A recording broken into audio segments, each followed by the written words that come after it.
크리스찬의 쉿 콰이어트 타임.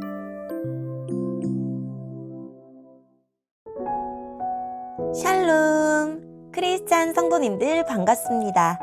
오늘의 본문은 사무엘하 19장 1절부터 15절까지의 말씀입니다. 본문의 제목은 왕의 귀환입니다. 본문을 읽기 전에 어떤 내용인지 요약본을 먼저 읽어드릴게요. 압살롬의 죽음은 아버지 다윗의 아픔이요 슬픔이었습니다.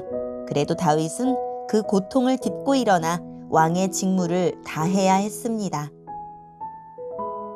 오늘의 본문 1절입니다. 백성들이 요압에게 말했습니다. 왕이 압살롬 때문에 너무 슬퍼하며 울고 계십니다. 다윗의 군대는 압살롬과의 싸움에서 이겼으나 그날은 오히려 모든 백성에게 슬픔의 날이 되고 말았습니다. 그것은 백성들이 왕께서 자기 아들 때문에 매우 슬퍼하신다 는 이야기를 들었기 때문입니다. 백성들은 성으로 살며시 들어왔습니다. 그들은 마치 전쟁에서 지고 도망친 사람들 같았습니다. 왕은 자기 얼굴을 가리고 내 아들 압살롬아, 압살롬아, 내 아들아, 내 아들아 하고 외치며 소리 높여 울었습니다. 그때 요압이 왕의 집으로 들어가서 왕에게 말했습니다. 오늘 왕께서는 왕의 모든 군대를 부끄럽게 만드셨습니다. 그들은 오늘 왕의 목숨을 구해주었습니다. 그들은 왕자들과 공주들과 왕비와 후궁들의 목숨도 구해주었습니다. 그런데도 왕께서는 왕을 미워하는 사람을 사랑하시고 왕을 사랑하는 사람들을 미워하심으로 그들을 부끄럽게 만드셨습니다. 오늘 왕께서는 왕의 지휘관들과 군인들이 왕에게는 있으나마나한 사람들이라는 사실을 분명하게 보여주셨습니다. 압살롬이 살고 우리 모두가 죽었더라면 왕께서는 오히려 기뻐하셨을 것입니다.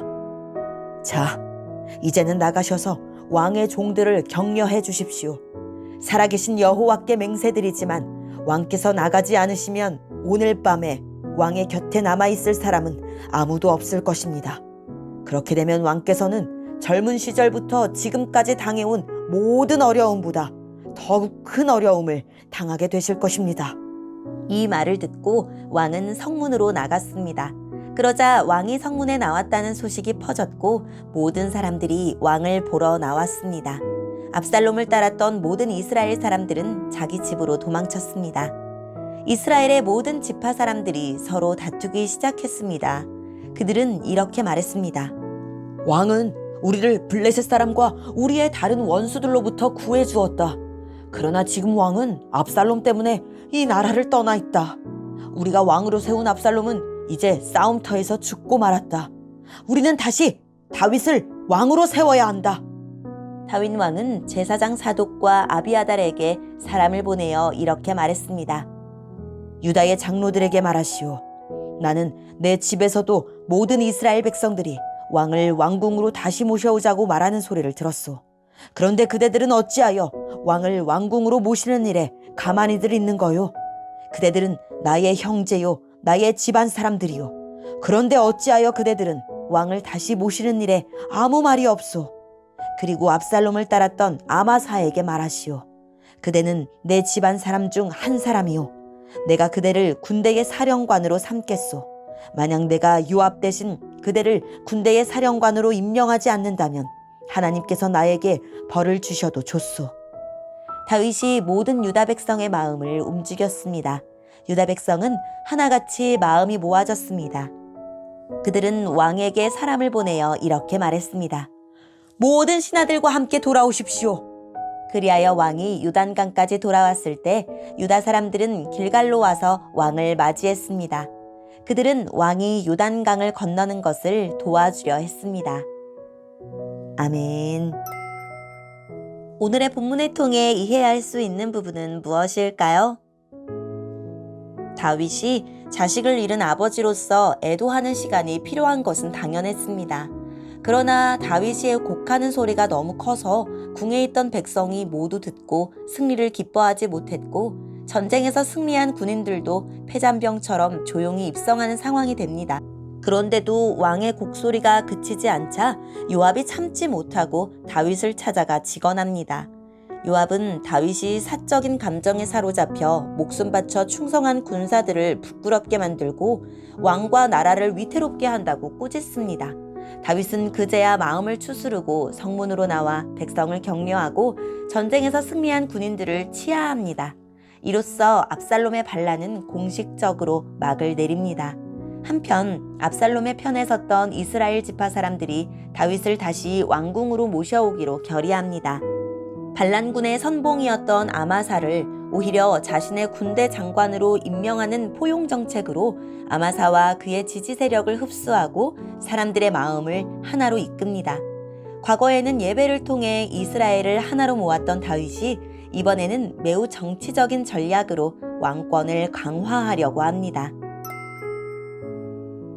오늘의 본문을 통해 우리에게 주시는 교훈은 무엇일까요? 압살롬이 반역했을 때 다윗을 버리고 압살롬을 따랐던 이스라엘 백성은 다시금 실세가 된 다윗에게로 마음을 돌리고는 다윗을 예루살렘으로 모셔와야 한다고 호들갑을 떨었습니다.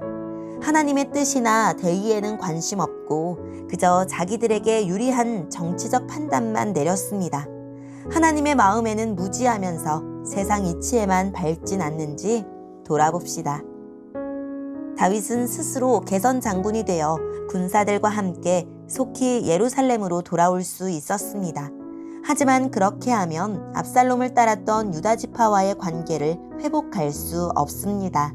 그래서 다윗은 유다 장로들과 아마사에게 자신의 환궁을 추진하게 하므로 왕위를 되돌리는 것보다 백성의 마음을 얻고 하나로 모으는 데 힘썼습니다.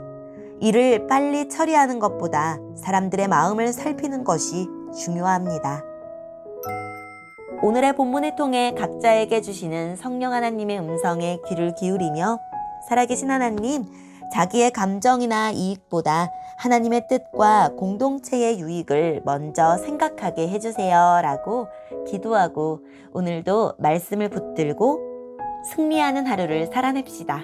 여기까지 크리스찬의 쉿, quiet time 이었습니다.